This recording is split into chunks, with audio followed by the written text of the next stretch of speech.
Right. Well, welcome to another Sunday of Live in Studio B with your hosts, Paul and Joe from The Sign. Hey guys, how's it doing?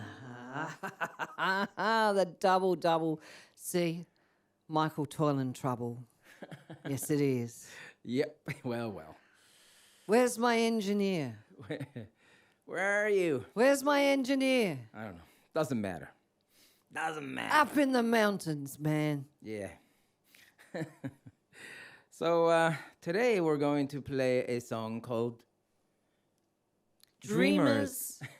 It's from the Black Label CD. It's not Yeah. on the other two. No. I think this was a first recording, really, that we did of the acoustic songs. And it's quite hard to get hold of, actually. So if you want a copy... One of those rare It's items. one of those rare items. Because it was just acoustic. And we actually recorded that in Marlin Studios in Melbourne. Yes, we did. We won a songwriting competition. And it was, I don't know, what did we get, 6 hours or 3 hours in the studio? Yeah, 6 hours, I think it was. 6 hours at Marlin. So we went in, had a great young producer, engineer, who was kind enough to mic us up and let us go for it. And so we recorded, I think we recorded 10 songs. And we only released 6 of them as the Black Label. And they were mastered by Jack the Bear. Jack the Bear. Hey, you want to hear some Jack. great mastering on a couple of really well-recorded songs? Go and listen to Black Label. Do yourself a favour. So if you like acoustic, that's our acoustic set of basically 6 songs. Yeah. Yeah. So this is Dreamers from that particular EP. Hope you enjoy it. 2, 3, 4.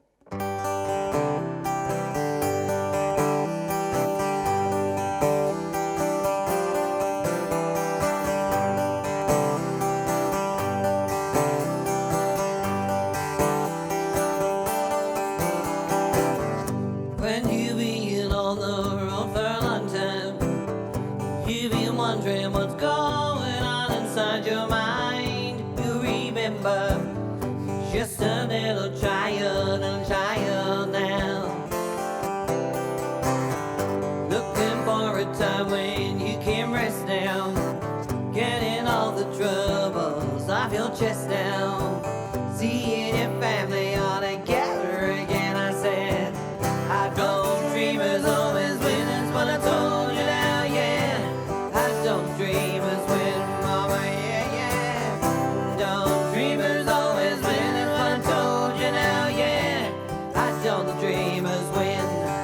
I said, mama, yeah, right. Finding friends, well, you know that it's never hard to do. I do trust and find they really love you. Is it the money and you find you're out of pocket, yeah. No dreamers always win, that's what I told you now, yeah. I don't dreamers win, mama, yeah. And don't dreamers always win, that's what I told you now, yeah. I don't dreamers win. I said, mama, yeah, right.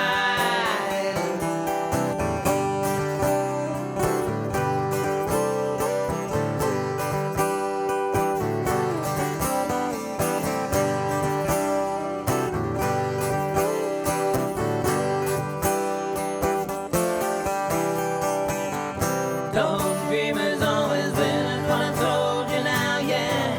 I don't dreamers win, mama, yeah. Don't dreamers always win, that's what I told you now, yeah. I don't dreamers win. I said, mama, yeah, right.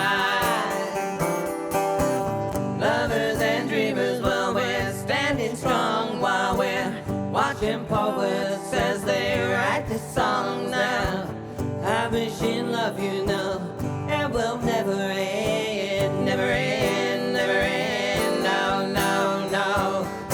No dreamers always win, that's what I told you now, yeah.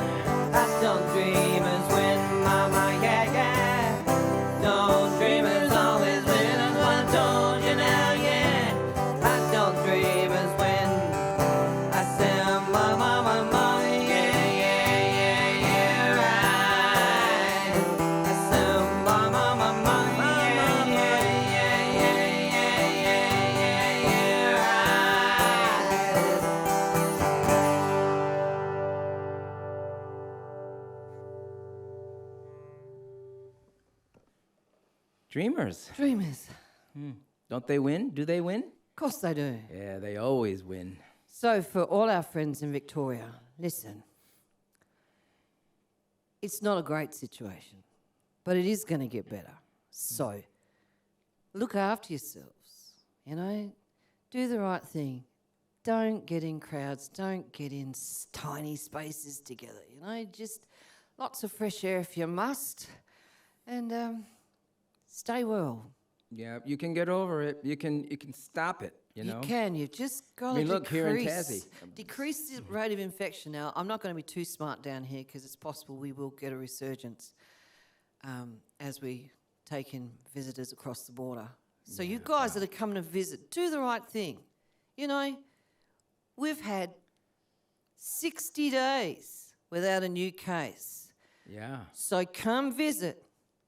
Leave your guest behind. All right? No freeloaders. No freeloaders. So, yeah, do the right thing. If you come down, go into quarantine, just in case. Just for us. Because we love you guys and we want you back. We want to see everybody come to Tassie. Tassie's beautiful, man. Best island in the world. Almost. So why?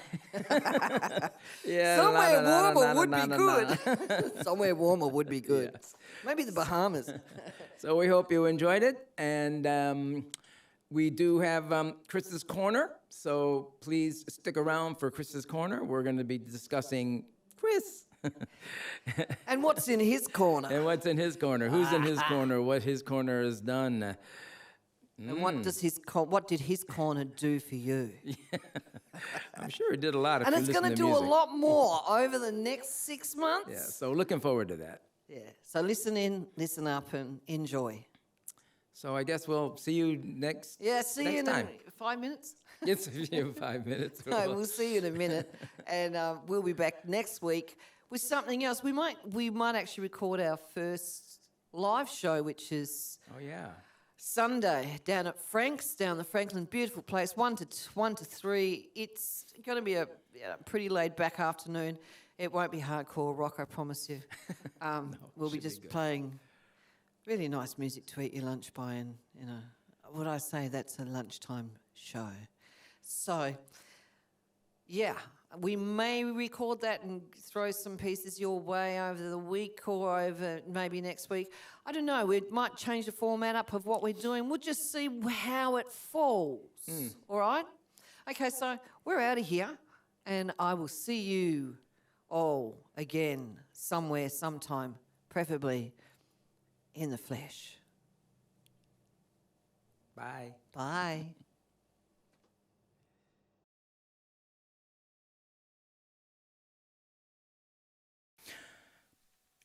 Hi, and welcome to Chris's Corner. Today we have Mr. Chris Thompson. G'day, Paul. How are ya? Hello, Christopher. Hi, Joe. So we're all here in Studio B. We got lots of questions for Chris tonight, today, or this afternoon, depending where you are. All morning. Or morning. Did I say that? No. You missed the morning. Yeah, so... Somewhere around the world. It's sometime. Yeah. That's right. Yeah. So it's not like an old saying, like somewhere in the world it's after 5 o'clock. Yes. Right. And it's after beer o'clock That's right. or wine o'clock.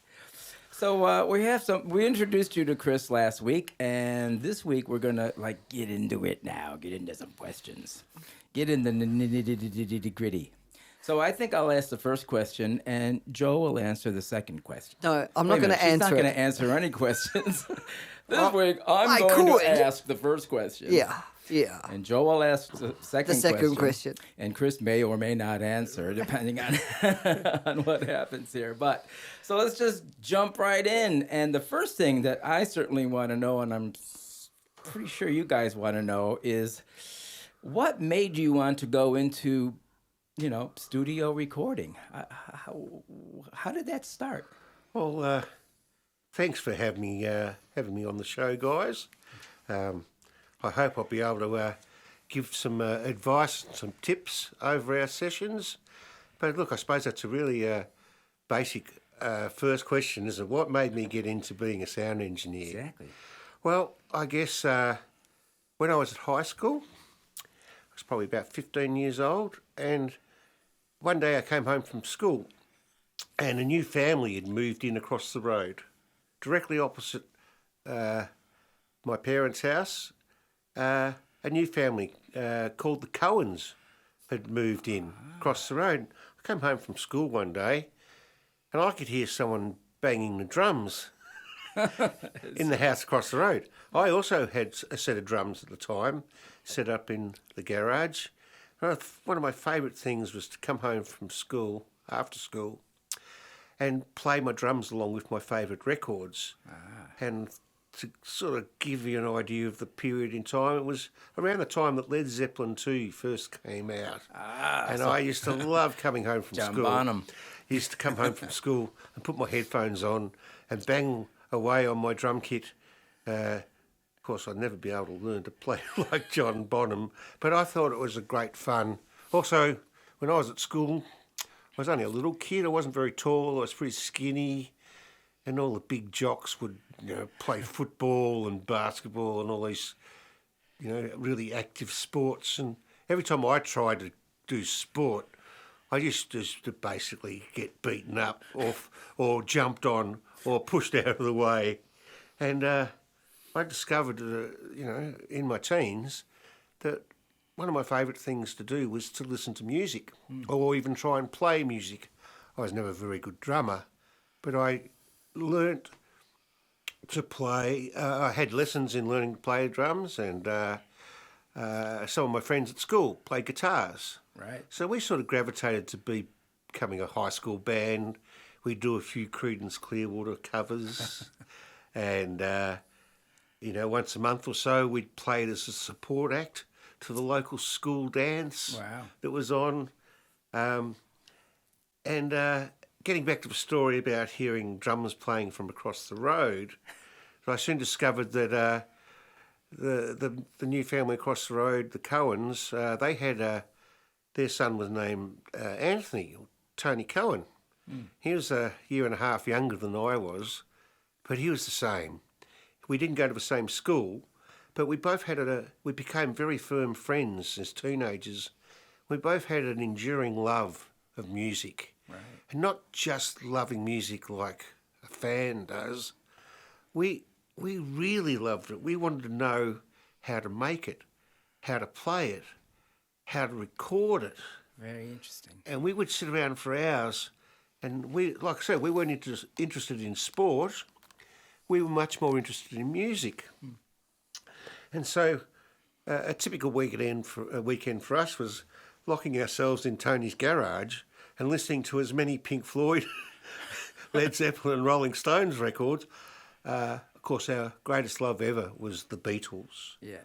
And to this day, I have a total love arrangement with the Beatles. And Tony and I got into that when we were like 14, 15 years old.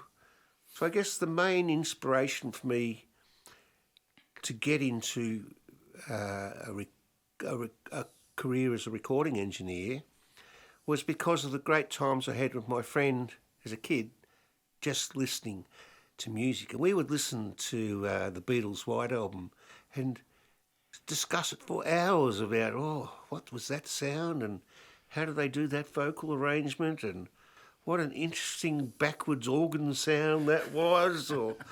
And we were genuinely enthusiastic and fascinated by recorded sound. Yeah. Wow. So by the time we were 16, we were both seriously looking at how would we get into music. Right. And in those days, we both bought in those days we just bought a 4-track tape recorder each, and we had some microphones and some tape, and we would do experimental recordings around the house, and we'd pull the tape recorders apart and see how they worked. We'd try to modify them. We would anything to do with microphones, headphones, amplifiers, speakers. We were just fascinated.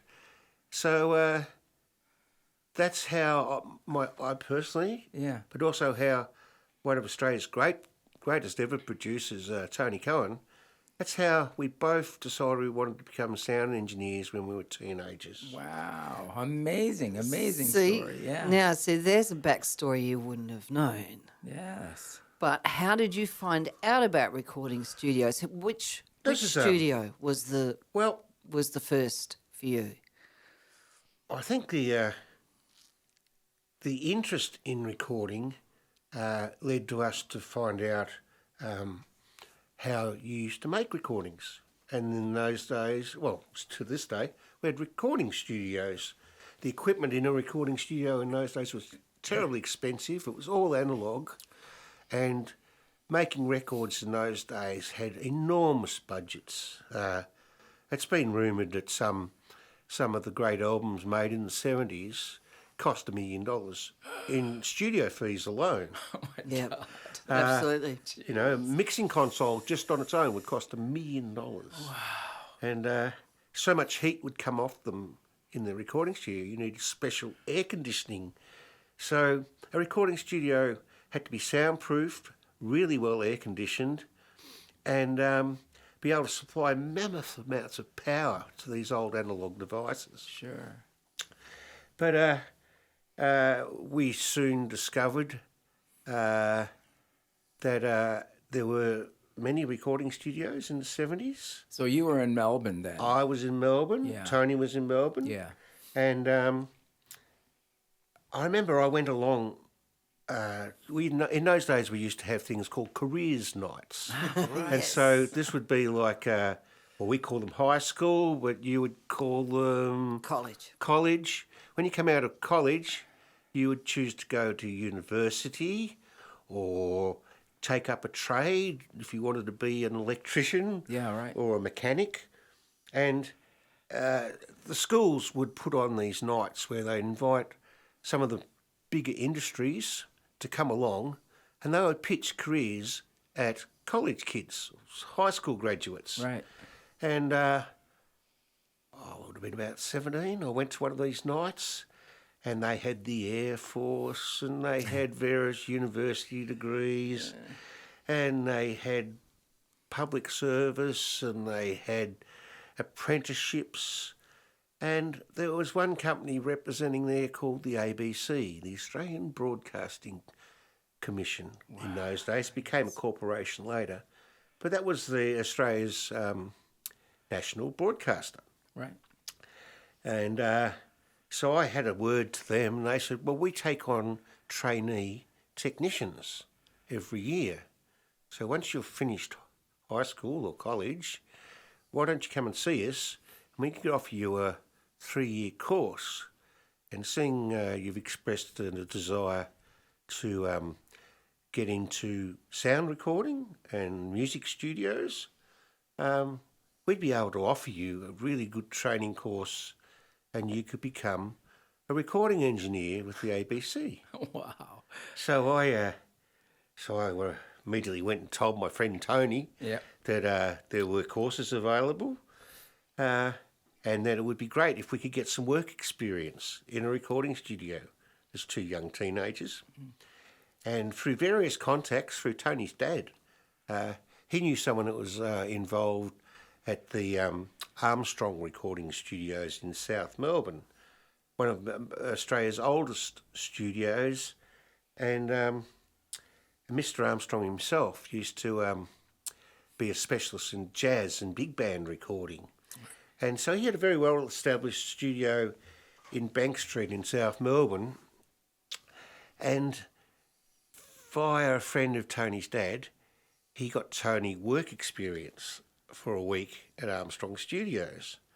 So Tony was at Armstrong and you were working at the ABC? Correct. Well, I was still both at high school at the time.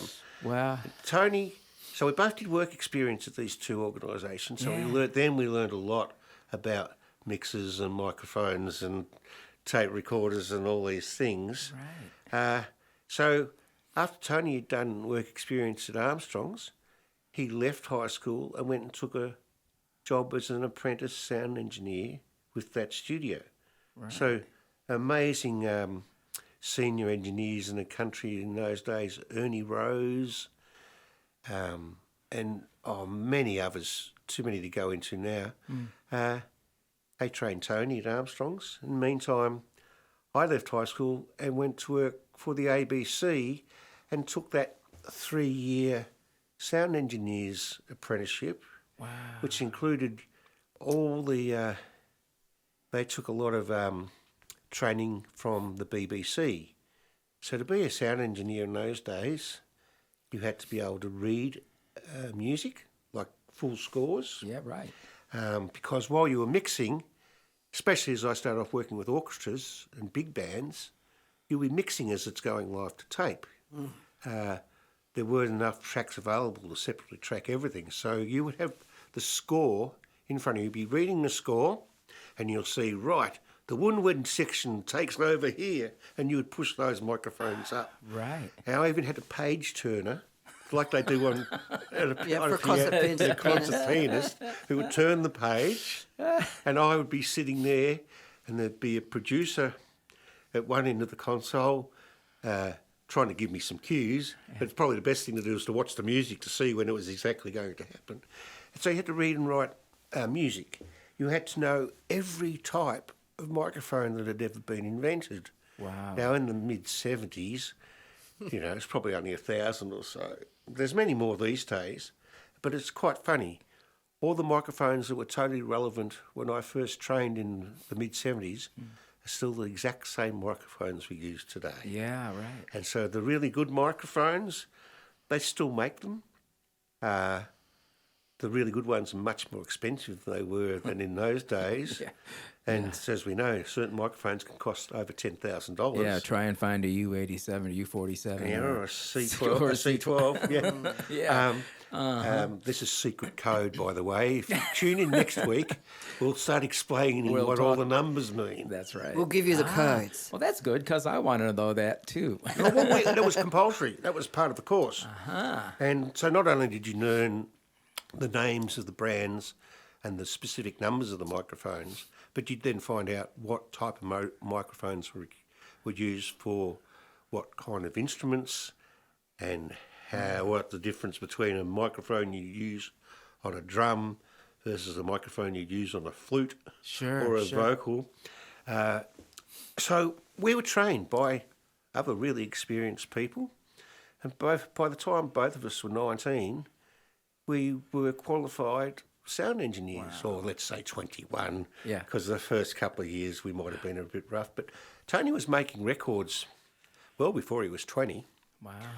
And I was as well.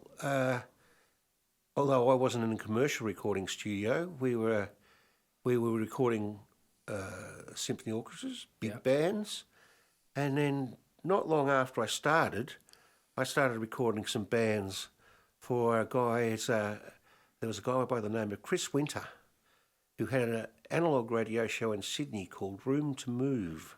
Right. And it was about contemporary young music. And this, in the days, about the same era as Double J started in Sydney.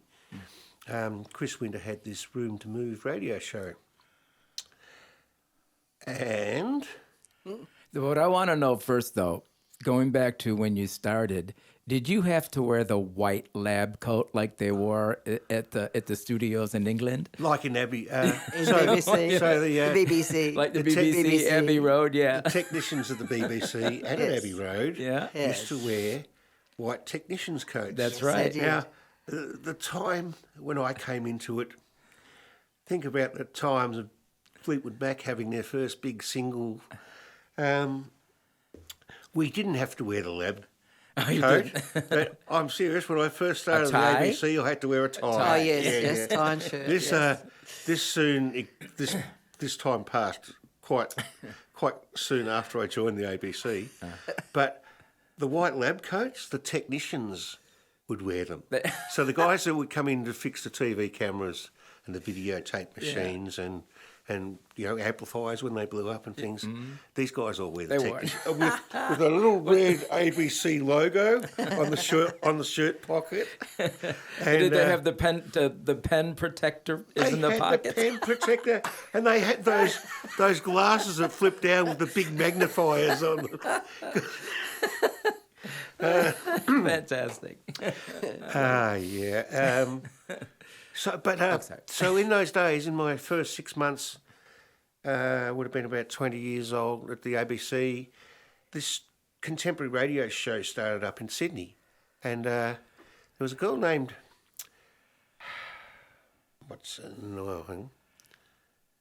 There was a girl named Sue Matthews, and she used to work for an independent radio station in Melbourne called Triple R. And she was a friend of Chris Winter, who worked for the ABC up in Sydney. And so she thought it would be a great idea if we could use the ABC studios to record some young bands in Melbourne that we could send up to Chris Winter, who would play them on his radio show. Nice. Because it was mainly Sydney bands being exposed in those days. Yes. Sure. Remember that youth radio hadn't started or was just about to start. So she put it to the ABC that she record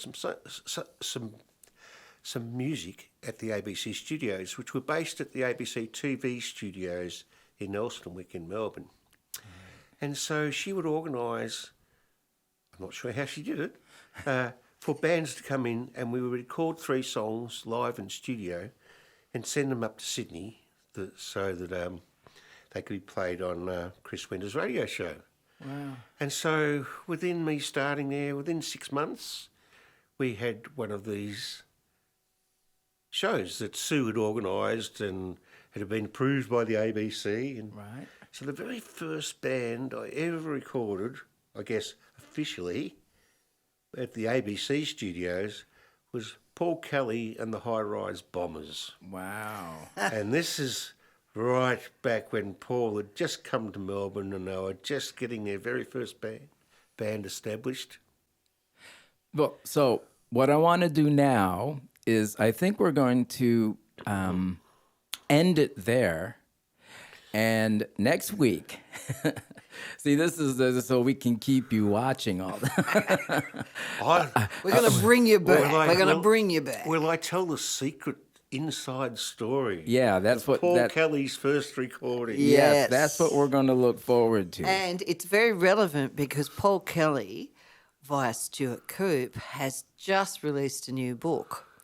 And On the life and story. yeah, on the life story of the autobiography of Paul Kelly and his life in the industry. So you can see that we're almost actually moving in time. Parallel universes perhaps, but we Well, are in time. I was most honoured to be interviewed by Stuart for his book about Paul, because Excellent. I spent a lot of time working with Paul in the early 80s.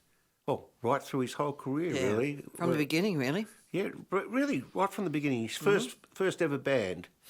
And so when Stuart was writing a book, he... actually, a lot of people don't know, Stuart's from Tassie, Launceston. where the Sign are from Hobart. Right. Chris is from Liffey. And Stuart grew up in Launceston. So did Neil Wedd, I believe. Yes. So Neil did as well. Hey, Neil, how you doing, man? And I believe that Michael Chugg also has a familiar down here. Yeah. He was from here Yeah, as well. good on you, Chuggy. Hey, you in the black T-shirt.